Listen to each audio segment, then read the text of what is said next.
Hello guys. आज हम अपना इस सीरीज में बात करने जा रहे हैं सॉल्यूशन चैप्टर की, बिलियन की। बिलियन अपने आप में एक महत्वपूर्ण चैप्टर है, खासकर क्लास 12th के लिए। उसके अलावा हायर एजुकेशन केमिस्ट्री में भी इसका काफ़ी यूज होता है। उसके अलावा जो कम्पिटिटिव एग्जामिनेशन है वहाँ पे सॉल्यूशन से रिलेटेड काफ़ी क्वेश्चंस बनते हैं। तो गाइस, हम बात करते हैं सॉल्यूशंस यानी बिलियन की। तो सॉल्यूशंस की बात करने से पहले हम अपने आसपास, अपने अराउंड सराउंडिंग में देखते हैं कि जो पदार्थ होता है, पदार्थ दो तरह के पदार्थ पाए जाते हैं। एक आपका प्योर होता है जिसको हम शुद्ध पदार्थ कहते हैं, और दूसरा है मिक्सचर। तो जैसे हम अपने दैनिक जीवन में देखते हैं और अपने आसपास देखते हैं, तो शुद्ध पदार्थ हम बमुश्किल से कोई ही शुद्ध पदार्थ हम देख पाते हैं दैनिक जीवन में। लेकिन जो मिक्सर है यानी जो मिश्रण है, उसका प्रयोग हम आम तौर पे अपने दैनिक जीवन में देखते हैं, करते हैं और सुनते हैं। तो शुद्ध पदार्थ की जैसे हमने बात की, तो शुद्ध पदार्थ हमारा दो तरीके के होते हैं। एक को हम एलिमेंट्स कहते हैं और दूसरे को हम कंपाउंड्स कहते हैं।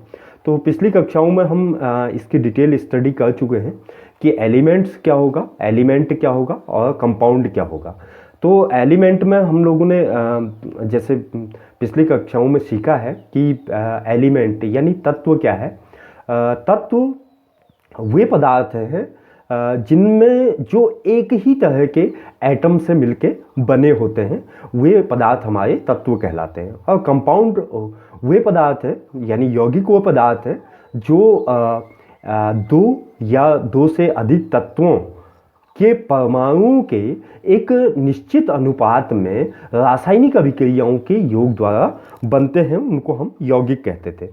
लेकिन हमें यहाँ पे बात करनी है सॉल्यूशंस की। तो सॉल्यूशन हमारा आता है मिक्सचर में।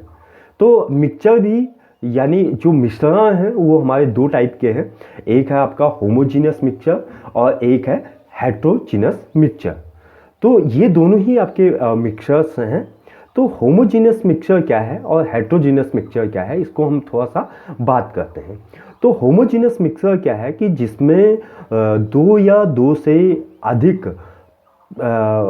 पदार्थ, तत्व, यौगिक आपका आपस में मिलते हैं और कोई उनका एक निश्चित अनुपात नहीं होता है, वो किसी भी अनुपात में आपका आपस में मिल सकते हैं बिना रासायनिक अभिक्रिया किए हुए।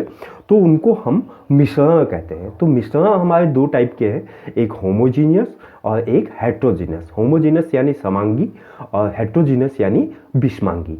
तो जब हम होमोजीनियस मिक्सचर की बात करते हैं, तो होमोजीनियस मिक्सचर को हम इस तरह से डिस्क्राइब करते हैं कि उसमें जो दो या दो से अधिक आपके तत्व, यौगिक थे, वो आपका यूनिफॉर्मली यानी एक समान रूप से आपस में मिल जाए या वितरित हो जाए, उसको हम होमोजीनियस मिक्सचर कहते हैं। और जो एक समान रूप से आपका वितरित नहीं हो पाते हैं, उनको हम सिंपल भाषा में हेट्रोजीनियस मिक्सचर कहते हैं।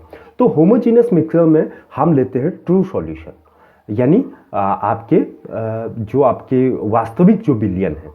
और हेट्रोजीनियस मिक्सचर में हमारा आता है आपका कोलॉइड्स है या सस्पेंशन है, इसकी हम बात करते हैं। तो जैसे हम सॉल्यूशंस की बात कर रहे हैं, तो सॉल्यूशन हमारा जो है वो होमोजीनियस मिक्सचर है। हमने यहाँ पर बात की आपका सॉल्यूशंस की। तो सबसे पहले हम जब सॉल्यूशन को डिफाइन करते हैं, तो सॉल्यूशन हमारा क्या है, होमोजीनियस मिक्सचर है। यानी सॉल्यूशन में जो दो या दो से अधिक जो कंपोनेंट होंगे सॉल्यूशंस के, वो आपके यूनिफॉर्मली यानी एक समान रूप से वितरित होंगे। तो इस तरीके के बिलियन को हम होमोजीनियस मिक्सचर कहते हैं। तो यहाँ पे जब हम सॉल्यूशंस की बात कर रहे हैं, तो सॉल्यूशंस के कई सारे आपके कंपोनेंट हो सकते हैं। वो आपका दो तरह के कंपाउंड या तत्वों से मिलके बना हो सकता है, या दो से अधिक भी बना हो सकता है। उसमें आपका 3 हो सकते हैं, 4 हो सकते हैं, 5 हो सकते हैं, 6 हो सकते हैं, 7 हो सकते हैं। यानी जो बिलियन है वो आपके कई तत्व और यौगिकों का आपका समांगी मिश्रण है। तो यहाँ पे जो हम बात करेंगे, अपने जो डिस्कशन में हम बात करेंगे, उसे हम बाइनरी सॉल्यूशन की हम बात कर रहे हैं यहाँ पे। तो बाइनरी सॉल्यूशन मतलब द्विअंगी विलयन, यानी जिसमें आपके केवल दो कंपोनेंट हैं। विलयन में आपका दो या दो से अधिक कंपोनेंट हो सकते हैं। तो यहाँ पर हम सॉल्यूशंस में आपका बाइनरी सॉल्यूशन ले रहे हैं। बाइनरी सॉल्यूशंस यानी बाइनरी सॉल्यूशंस के हमारे दो कंपोनेंट हैं। इसमें एक कंपोनेंट को हम कहते हैं सॉल्यूट, और दूसरा जो कंपोनेंट है उसको हम कहते हैं सॉल्वेंट। पहला कंपोनेंट हमारा आता है सॉल्यूट और दूसरा हमारा आता है सॉल्वेंट। अगर आप आम बोलचाल की भाषा में सॉल्यूट और सॉल्वेंट को अगर यूज करते हैं, तो सॉल्यूट और सॉल्वेंट अगर सिंपल वे से हम देखा जाए तो सॉल्वेंट वो है कि जो आपका विलयन की भौतिक अवस्था को बनाता है। जैसे आपका हमने ठोस विलयन की बात की या आपका द्रव के विलयन की बात की। हमारा कोई द्रव का विलयन है, जैसे हमने चीनी और पानी लिया, तो अगर उसकी जो भौतिक अवस्था है वो चूंकि चीनी पानी में घुलने के बाद आपका एक्वस फॉर्म में यानी द्रव अवस्था में आपकी आ जाती है, तो उसकी जो भौतिक अवस्था है वो सॉल्वेंट है। तो इस तरीके के जो विलयन है उसको आपका द्रवीय विलयन या आपका लिक्विड सॉल्यूशन आप कहते हो। तो सॉल्वेंट वो है जो विलयन की आखिरी अवस्था में आपका पाया जाएगा। यानी चीनी और पानी में हम अगर विलयन की बात विलायक और विलेयी की बात करें, सॉल्वेंट हमारा सिंपली यहाँ पे है विलायक और सॉल्यूट हमारा है विलेयी। तो यहाँ पर हम जब विलायक और विलेयी की बात करते हैं, तो विलायक हमारा वो है जिसका आपका विलयन की फिजिकल स्टेट को आपका निर्धारित जो करता है, जो भौतिक अवस्था को विलयन की आपकी निर्धारित करता है। जैसे हमने शुगर सॉल्यूशन लिया, शुगर सॉल्यूशन, तो शुगर सॉल्यूशन में हमारे पास बहुत इजीली यहाँ पर आपका देखने वाली चीज़ है कि जो सॉल्यूट है वो आपका शुगर है। शुगर चूँकि आपका ठोस है, और सॉल्वेंट आपका वाटर, सॉल्वेंट वाटर है। चूँकि वाटर आपका लिक्विड स्टेट है और इसका जो सॉल्यूशन बनता है वो भी आपका लिक्विड सॉल्यूशन आपका बनता है, उसके फिजिकल स्टेट लिक्विड होती है, तो उसको आप सिंपली सॉल्वेंट हम कह देते हैं। अब कंडीशन ये आती है कि कई जो सॉल्यूशंस हैं, कई जो बाइनरी सॉल्यूशन की हम बात करते हैं, तो जो बाइनरी सॉल्यूशन है वो आपका अगर हम लिक्विड ले लें, लिक्विड हमने एक सॉल्यूशन ले लिया, हमने लिक्विड का आपका मिक्सचर ले लिया, तो उस केस में हम किसको सॉलिड और सॉल्यूट कहेंगे, सॉल्यूट और सॉल्वेंट कहेंगे। तो सॉल्यूट आपका यहाँ पर सॉल्यूट और सॉल्वेंट को आपका डिफाइन करना फिजिकल स्टेट से डिफाइन हम नहीं कर पाते हैं। तो यहाँ पर जो सॉल्यूट है जो लेस प्रपोर्शन में है, less proportion is called solute, और जो आपका हाई प्रपोर्शन में यानी अधिक प्रपोर्शन में जो होगा वो आपका सॉल्वेंट आपका कहलाता है। तो इस तरीके से आप सॉल्यूट और सॉल्वेंट को डिफाइन कर सकते हो। जैसे हम अल्कोहल और वाटर की बात करें, तो अगर आपका अल्कोहल सॉल्यूशन में वाटर की अमाउंट अगर ज़्यादा है तो उसको हम आपका वाटर आपका उसका सॉल्वेंट होगा। अगर अल्कोहल प्रपोर्शन में ज़्यादा है तो अल्कोहल आपका सॉल्वेंट होगा। तो इस तरीके से हम सॉल्वेंट और सॉल्यूट को आपका डिस्कस करते हैं। Now we have defined the type of solution. अब सबसे पहली चीज़ हम आती है बात कि हम इस पर बात करते हैं कि आपके कितने टाइप का आपका सॉल्यूशन हो सकता है। तो सॉल्यूशन में जैसे हम लोगों ने अभी बात की, सॉल्यूशंस की बात की आपका, तो सॉल्यूशंस में हमने देखा कि सामान्यतः सामान्य भाषा में हम अपने दैनिक जीवन में जब प्रयोग करते हैं तो हम देखते हैं कि सॉल्यूशंस को हम बहुत आसानी के साथ इस तरीके से डिफाइन कर लेते हैं कि कोई चीज़ किसी में घुली हुई हो तो उसको हम सॉल्यूशंस कह देते हैं। लेकिन सॉल्यूशंस का एक बड़ा विस्तृत आपका टर्म्स है। आपका केवल लिक्विड और सॉलिड के बीच आपका सॉल्यूशन नहीं बनता, लिक्विड और गैस के बीच भी बन सकता है, लिक्विड के बीच भी बन सकता है, सॉलिड के बीच भी बन सकता है, आपका सॉलिड लिक्विड के बीच बन सकता है, गैस सॉलिड के बीच बन सकता है, गैस लिक्विड के बीच बन सकता है। तो there are many type of solutions जिसमें आपके अलग अलग टाइप के आपके सॉल्यूट और सॉल्वेंट आप यूज कर सकते हैं। तो सबसे पहले हम बात करते हैं आपका टाइप्स ऑफ सॉल्यूशन की। तो हमने टाइप्स ऑफ सॉल्यूशन की बात की, तो हमारे पास टोटल सॉल्यूशंस की फिजिकल स्टेट को देखते हुए आपके 3 टाइप के आपके सॉल्यूशंस आते हैं, जिसमें आपका पहला हम सॉल्यूट ले लेते हैं और दूसरा हमने कॉलम बना दिया सॉल्वेंट का। और हियर आर सम एग्जांपल, कुछ हम एग्जांपल की यहाँ पे आपका बात करेंगे। तो सबसे पहले हम टाइप्स ऑफ सॉल्यूशन पे जब हम आए, तो टाइप्स ऑफ सॉल्यूशन पे सबसे पहले हम आए गैसियस सॉल्यूशन।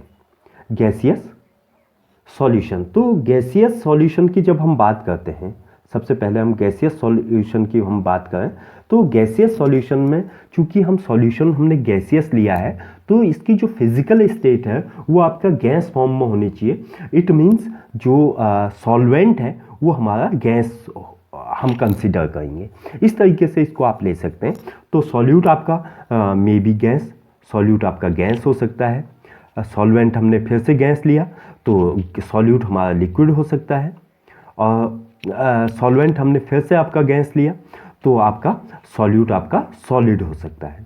तो जो गैसियस सॉल्यूशन है वो आपका 3 टाइप का आपका हो सकता है। एक आपका गैस सॉल्यूशन, लिक्विड गैस और सॉलिड गैस, ये आपके हो सकते हैं। तो जैसे हम सबसे पहले गैसियस सॉल्यूशन में हमने कंपोनेंट लिए सॉल्यूट और सॉल्वेंट, गैस हमने लिए। तो जो एयर है, पूरी तरीके से आप एयर को तो नहीं कह सकते हैं, लेकिन एयर में कई कंपोनेंट जैसे mixer of hydrogen and oxygen या हाइड्रोजन एंड नाइट्रोजन, इनका जो मिक्सचर होगा, क्योंकि जो जितनी भी गैसेस होती हैं, इस चीज़ का हमेशा आप ध्यान रखें कि जो 2 गैसों का मिश्रण होगा वो हमेशा आपका एक समांगी विलयन बनाता है, और उसका जो सॉल्यूशन होता है वो गैसेस आपका सॉल्यूशन आपका होता है। दूसरी चीज़ हम आते हैं लिक्विड गैस में, यानी जो गैस है वो आपका सॉल्वेंट है, यानी जो गैस की आपकी फिजिकल स्टेट है वो आपका गैस में होनी चाहिए। तो इसमें हम बहुत कॉमन से आपके एग्जांपल ले सकते हैं, यानी लिक्विड आपका कम अमाउंट में है और गैस आपका अधिक प्रोपोर्शन में है, इसको इस तरीके से भी ले सकते हो। या जो सॉल्यूशन आपका बनेगा उसका जो सिंपली जो फिजिकल स्टेट आएगी वो आपका गैस की होनी चाहिए। तो हम यहाँ पे जो लेते हैं वो CH-Cl3 इन नाइट्रोजन, यानी नाइट्रोजन गैस में अगर आप क्लोरोफॉर्म मिक्स कर दें तो इस तरीके का आपका बन सकता है। अगला हमने सॉलिड और गैस लिया, यानी गैस फॉर्म में ही आपका सॉल्यूशन है और जिसमें आपका सॉल्यूट आपका क्या है, सॉलिड है। तो इसको हम एग्जांपल ले सकते हैं कैम्फर इन नाइट्रोजन गैस। तो कैम्फर को हम नाइट्रोजन गैस में आपका ले सकते हैं। तो इस तरीके से ये आपके बन गए आपके गैसियस सॉल्यूशन। उसके बाद हम लिक्विड सॉल्यूशन की बात करते हैं। Liquid solution is so common, liquid solution आपके बहुत ज़्यादा आपके कॉमन है, और जैसा कि हम लोग जानते ही हैं कि जितने भी आपका केमिकल रिएक्शंस वगैरह हम करते हैं उनको सबको आपका लिक्विड सॉल्यूशन के ही फॉर्म में हम करते हैं, क्योंकि लिक्विड फॉर्म में हमें किसी कंपाउंड्स को डिसॉल्व करने में और किसी कंपाउंड्स के सॉल्यूशन बनाने में सबसे ज़्यादा आसानी होती है, और बहुत आसानी के साथ आपका होमोजीनस मिक्सचर आपका बन जाता है।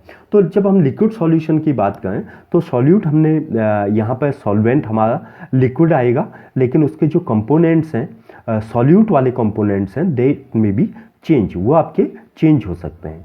तो हमने सॉल्वेंट आपका तीनों ही केसेस में आपका लिक्विड ले लिया, और लिक्विड सॉल्यूशन है तो इसमें आपका जो पहला जो सॉल्यूट आप लेंगे गैस ले सकते हैं, दूसरा आपका लिक्विड ले सकते हैं, और तीसरा आपका सॉलिड ले सकते हैं। तो ये बहुत कॉमन से आपके एग्जांपल हैं इसके, और इनसे आप सभी तरीके से फैमिलियर हो। तो सबसे इम्पोर्टेंट है कि ऑक्सीजन इन वाटर में आपका ऑक्सीजन डिजॉल्व रहती है, उसके अलावा तमाम गैसें आपकी वाटर में आपकी डिजॉल्व रहती हैं, कार्बन डाइऑक्साइड आपकी डिसॉल्व रहती है।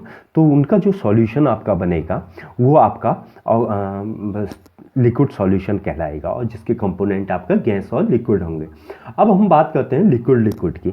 तो लिक्विड में आपका एथेनॉल इन वाटर है, मिथेनॉल इन वाटर है। तो ये आपका लिक्विड आपके सॉल्यूशन बन गए, दोनों ही कंपोनेंट आपके लिक्विड हैं आपका। इसके अलावा बेंजीन इन टॉल्विन, टॉल्विन इन बेंजीन, तो ये आपके सारे लिक्विड सॉल्यूशन आपके कहलाते हैं। उसके बाद हम बात करते हैं सॉलिड इन लिक्विड। तो solid in liquid is common form. तो हम यहाँ पर आपका ग्लूकोज इन वाटर ले सकते हैं। Glucose exist in solid state and water exist in liquid state. तो यहाँ पर आपका ये 3 टाइप के आपके लिक्विड सॉल्यूशन आपके कंपोनेंट के बेस पर हम ले सकते हैं। उसके बाद हमारे पास आपका आता है सॉलिड सॉल्यूशन। सॉलिड सॉल्यूशन, तो सॉलिड सॉल्यूशन की जब हम बात करें, सबसे पहली चीज़ तो यहाँ पे जो सॉल्वेंट है यानी जो हाई प्रोपोर्शन में है वो आपका सॉलिड होना चाहिए। तो हमने आपका तीनों कंपोनेंट्स के लिए आपका सॉलिड आपका सॉल्वेंट ले लिया, और जो आपका सॉल्यूट है वो हमने आपका गैस, लिक्विड और सॉलिड, हमने ये आपका तीनों कंपोनेंट्स आपके एक एक करके ले लिए। तो सबसे पहले हम गैस सॉल्यूट की बात करें तो जैसे यहाँ पे जो सॉल्यूशन है that is a very important solution. इसको हम कई जगह आपका कैटलिस्ट की तरह भी आपका यूज करते हैं। तो आपका hydrogen in platinum, palladium, charcoal in platinum या प्लेडिनम, या आपका इसका चारकोल में आपका हो सकता है। तो ये आपका जो सॉल्यूशन बनाता है वो आपका बनाता है गैस और सॉलिड सॉल्यूशन। अगला आपका लिक्विड और सॉलिड की हम बात करें तो हम देखते हैं कि मरकरी एग्जिस्ट इन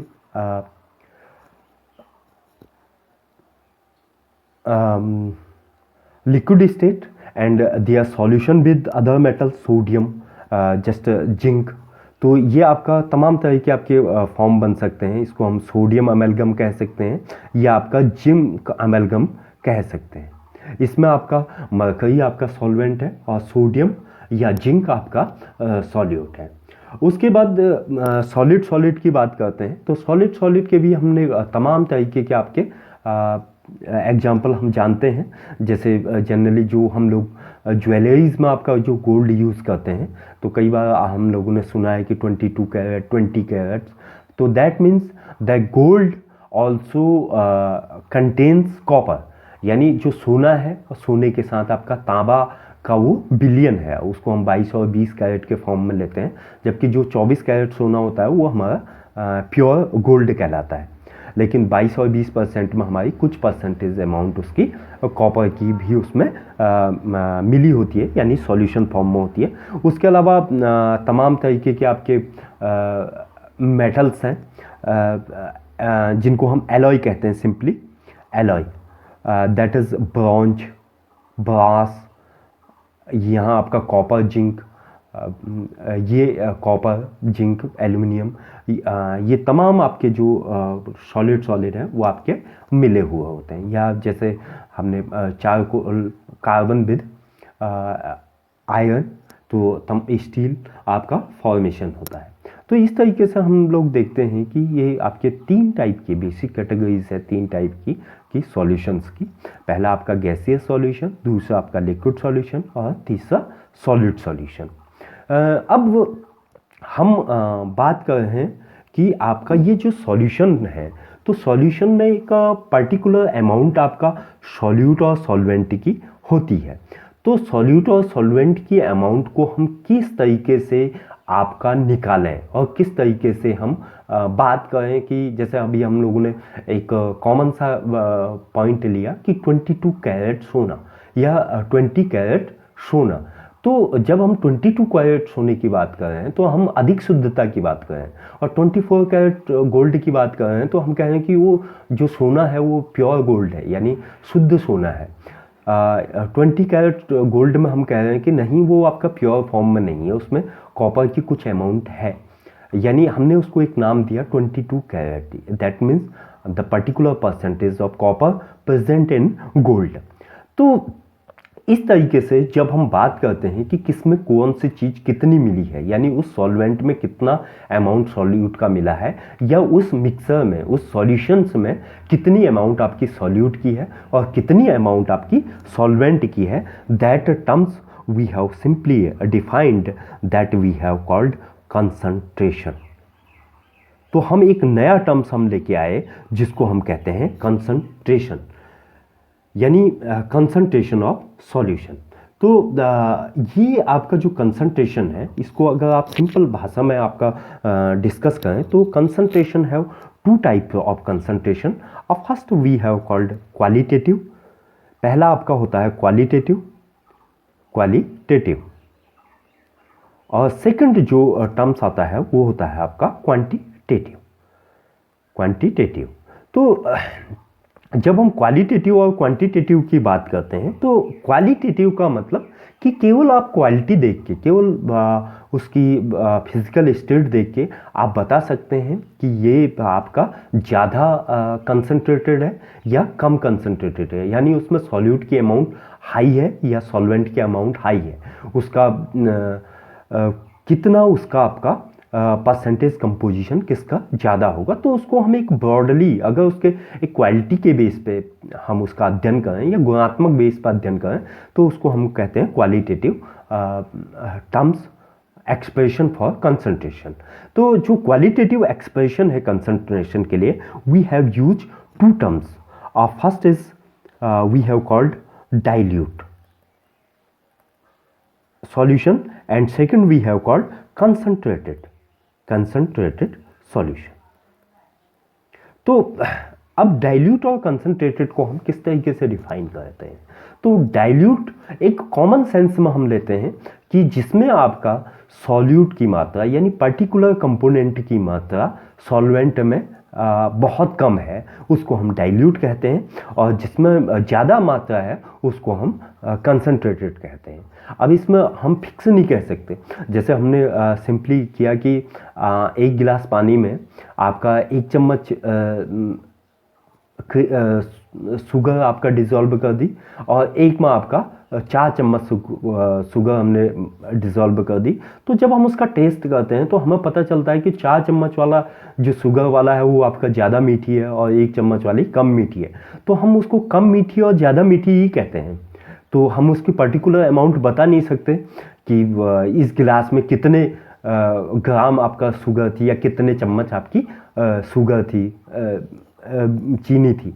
तो इस तरीके का जो एक्सप्रेशन होता है बिलियनों के लिए, तो उस जो बिलियन है, वो जो मिक्सचर है, उसको हम कहते हैं qualitative expression. Now we have use quantitative expression. यहाँ पर हम क्वांटिटेटिव की बात कर रहे हैं जहाँ पे कि हम पर्टिकुलरली प्रॉपर क्वांटिटी आपका बताएं, क्वांटिटी को एक्सप्रेस करें कि how much gram present in, how much gram solute present in solvent, how much gram solute present in solution. तो जब हम क्वांटिटी के टर्म्स में उसको लेते हैं, that we have called quantitative description of the solution. तो देयर आर सेवरल वेज. यहाँ पर आपके बहुत सारे आपके तरीके हैं by which we can describe the concentration of the solution quantitatively, जहाँ पे कि आप क्वांटिटेटिवली यानी मात्रात्मक रूप से आप डिस्कस कर सकते हो किसी सॉल्यूशंस के आपका कंसंट्रेशन को. तो यहाँ पर हम बड़ी सिंपल सी आपकी चीज़ें आपका लेते हुए चल रहे हैं और बहुत कॉमनली जो चीज़ें यूज होती हैं उनको हम डिस्कस करते हुए आगे बढ़ते हैं. तो सबसे पहला जो कंसंट्रेशन का टर्म्स यूज करते हैं हम, that is we called mass percentage. Mass percentage, इसको इसका जो रिप्रेजेंटेशन है सीधे W over W, that W is described here mass. तो जो मास परसेंटेज ऑफ सॉल्यूशन है, यानी सॉल्यूशन को हम मास के टर्म्स में आपका कैसे लेते हैं. तो हम जैसा कि जानते हैं the unit of mass is gram, kilogram के टर्म्स में हम मास को आपका लेते हैं. तो मास परसेंटेज की जब हम बात करते हैं तो mass percentage is simply defined. Mass percentage is that is we also describe mass by mass. तो mass of solute, mass of solute upon mass of solution, total mass of solution, mass of solution into 100. तो 100 के terms में हमने लिया तो that is mass percentage. Simply we have discuss as like कि 100 ग्राम आपका sugar solution में आपका 10 ग्राम आपका जो है वो शुगर है, तो दैट मीन्स 10% शुगर सॉल्यूशन, यानी 10% sugar solution means sugar solution का जो मतलब है वो ये है कि आपका 100 ग्राम बिलियन में 100 ग्राम सॉल्यूशन में 10 ग्राम शुगर आर प्रेजेंट, यानी जो सॉल्यूट है वो आपका 10 ग्राम आपका शुगर है। तो इस तरीके से आप इसको डिनोट कर सकते हैं। Now second terms we have use volume percentage. Volume percentage, तो जब हम वॉल्यूम परसेंटेज की बात करते हैं तो जैसा कि हमने देखा कि अब सारी चीज़ों को हम मास में आपका डिस्क्राइब नहीं कर सकते हैं। कई बार हम मास की जगह आपका परसेंटेज को आपका वॉल्यूम में कंसीडर करते हैं, और ख़ासकर जैसे जो जब दोनों ही आपके क्या हों लिक्विड फॉर्म में हो, तो लिक्विड को आपका वॉल्यूम में इजीली आपका डिस्क्राइब किया जाता है। तो जब हम वॉल्यूम परसेंटेज की बात करते हैं तो आपका volume of solute upon volume of solution into 100। तो यहाँ पे जैसे हमने एक एग्जांपल लिया कि आपका 10% आपका अल्कोहल का सॉल्यूशन था, दैट मीन्स 100 ग्राम 100 मिलीलीटर और 100 लीटर आप कुछ भी ले सकते हैं। 100 ml में 10 ml अल्कोहल आर प्रेजेंट, जो 100 ml आपका अल्कोहल का बिलियन है उसमें 10 ml आपकी अल्कोहल प्रेजेंट है। कई बार जैसे हमने अभी शुगर सॉल्यूशन की बात की, तो हमारे पास अगर सॉलिड और लिक्विड है तो वहाँ पर हम मास वॉल्यूम परसेंट का भी आपका यूज करते हैं। मास वॉल्यूम परसेंट यानी मास वॉल्यूम प्रतिशतता।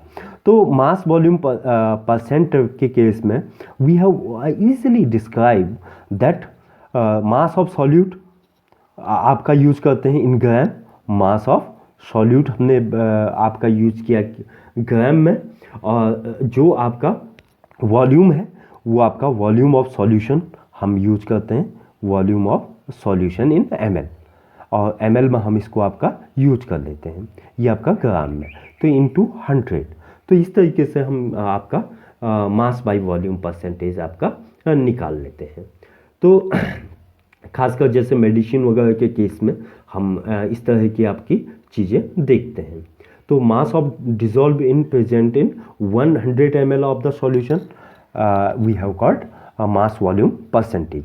चौथा बड़ा इम्पोर्टेंट हमारा यहाँ पर पॉइंट आता है, ये तो बहुत कॉमन टर्म्स आपके यूज होते हैं जिनको आप ट्रेडिशनली भी आपका यूज करते हैं। अब एक इम्पोर्टेंट टर्म्स हमारा आता है parts per million. Parts per million, अब कई जगह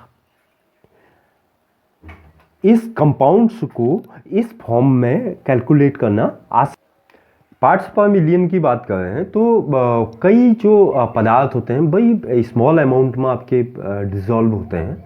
जैसे हम कई बार बात करते हैं वाटर सैंपल में, तो वाटर सैंपल में हम बात करते हैं कि water contents fluorides, water content mercury, water content lead, arsenic. तो इन चीज़ों को जब हम डिनोट करते हैं तो वहाँ पे ग्राम या मिलीग्राम के 100 के टर्म्स में लेना बड़ा मुश्किल हो जाता है। या आपका BOD COD की बात करते हैं कि आपका वाटर में आपका कितनी ऑक्सीजन डिजॉल्व है, या वाटर में आपका ऑक्सीजन कितनी डिजॉल्व है। तो उस केस में ये जो इकाइयाँ हैं वो आपका उसको एक्सप्रेस कर ईजिली नहीं कर पाती हैं। तो उसके केस में हम पार्ट्स पर मिलियन लेते हैं, यानी 10⁻⁶, यानी 1 मिलियन में आपका कितने पार्ट आपका विलेय के आपके डिजॉल्व हैं। तो parts per million is simply defined as ppm is defined as number of parts of the component, number of parts of the component, parts of the component. Component means simply solute, जो भी आपका dissolved content है, upon total number of parts, total number of parts in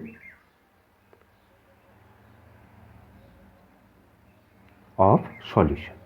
solution में आपके total number के आपके कितने part आपके बनते हैं। तो इसको आप इस तरीके भी से भी ले सकते हैं कि आपका the amount of gram in solute upon total gram of solution into 10⁻6, यानी 1 मिलियन में 10⁻6 मीन्स 1 मिलियन में 1 मिलियन में कितने ग्राम, 1 मिलियन ग्राम में कितने ग्राम आपका उस कंपोनेंट का प्रेजेंट है या उस सॉलिड पार्टिकल का प्रेजेंट है। तो that is we simply called ppm। तो खासकर जहाँ पे आपका वाटर में पॉल्यूशन हमें निकालने की बात आती है या एयर में आपका पॉल्यूशन निकालने की बात आती है, तो वहाँ पर हम इस यूनिट्स को आपका यूज करते हैं। Now next terms is we have use mole fraction. अगला जो टर्म्स हम लोग यूज करते हैं वो आपका कहलाता है मोल फ्रैक्शन, यानी मोल प्रभाज या मोल अनुपात। जब अब हम थोड़ा सा आपका साइंटिफिक लैंग्वेज की तरफ आते हैं, that I have a common terms. यहाँ तक जो टर्म्स हमने यूज किए वो कॉमनली आपका यूज किए हैं।